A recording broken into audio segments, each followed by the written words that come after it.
اعوذ باللہ من الشیطان الرجیم بسم اللہ الرحمن الرحیم۔ اللہ کے بابرکت نام کے ساتھ شروع کرتا ہوں جو دلوں کے حال بہتر جانتا ہے۔ میری طرف سے دیکھتی آنکھوں سنتے کانوں سب کو السلام علیکم ورحمۃ اللہ وبرکاتہ۔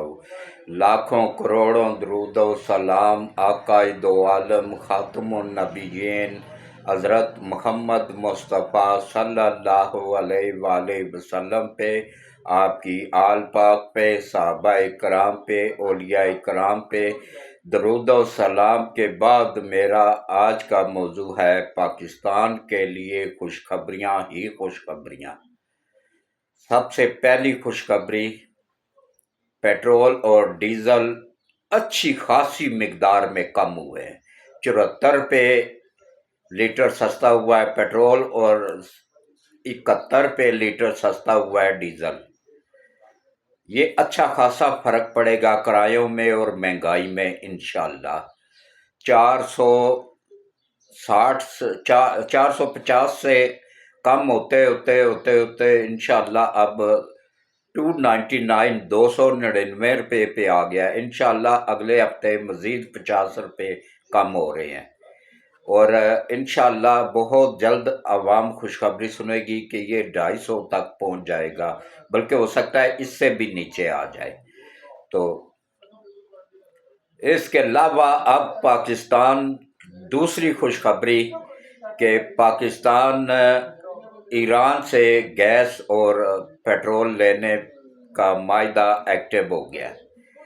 اب گیس اور پیٹرول ہمیں جو اخراجات پڑتے ہیں نا، اس کے اوپر ٹرانسپورٹیشن، لوڈنگ ان لوڈنگ، وہ اب ختم ہو جائے گی، اور وہ بھی فائدہ عوام کو ہوگا۔ اب ڈائریکٹ پیپ کے تھرو پیٹرول اور گیس آئے گی انشاءاللہ ایران سے ڈائریکٹ۔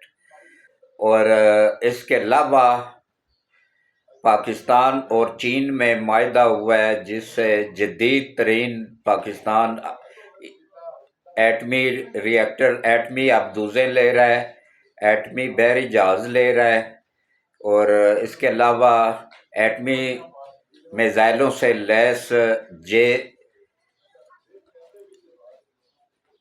ایف تھنڈر سے بھی بہت جدید F-16 طیارے لے رہا ہے۔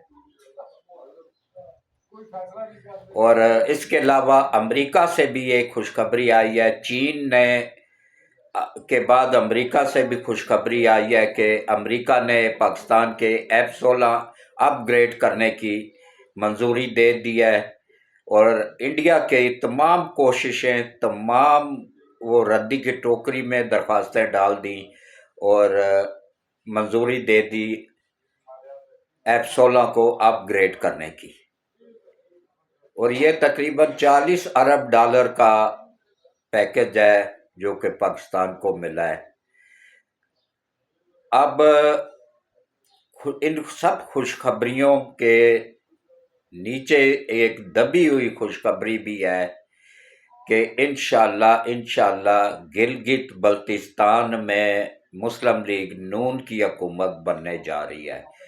علیم خان کے جتنے بھی لوگ ہیں وہ بھی مسلم لیگ نون کو سپورٹ کریں گے، اور بلاول کی بلیک میلنگ سے پاکستان نکل آئے گا۔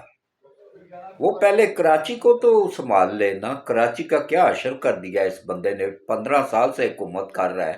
15 سالوں میں جو بندہ کراچی کو نہیں سدھار سکا، وہ پورے ملک کو سدھارنے کے خواب دیکھ رہا ہے۔ بچکانہ خواب ہے، بچکانہ ذہن۔ اور ان کو بھی یقین تھا کہ پاکستان دیوالیہ ہو جائے گا، اسی لیے تو انہوں نے حکومت میں کے ساتھ نہیں دیا تھا اس وقت، حکومت کو سپورٹ ضرور کی تھی لیکن حکومت کا حصہ نہیں بنے تھے کہ ان سے حکومت نہیں چلے گی، پاکستان دیوالیہ ہو جائے گا اور نیکسٹ ہم ہی بنیں گے۔ تو اللہ کی کرم نوازی ہوئی ہے، پاکستان دیوالیہ نہیں ہوا ہے۔ شہباز شریف کو اللہ تعالیٰ اور صحت عطا کرے، عاصم منیر صاحب کو اللہ، حافظ صاحب کو صحت عطا کرے کہ ان دونوں نے مخلص ہو کے ملک کا سوچا، اور ملک دیکھ لیں آج، کہاں ہمیں لوگ بیکاری کہہ کے پکارتے تھے، اور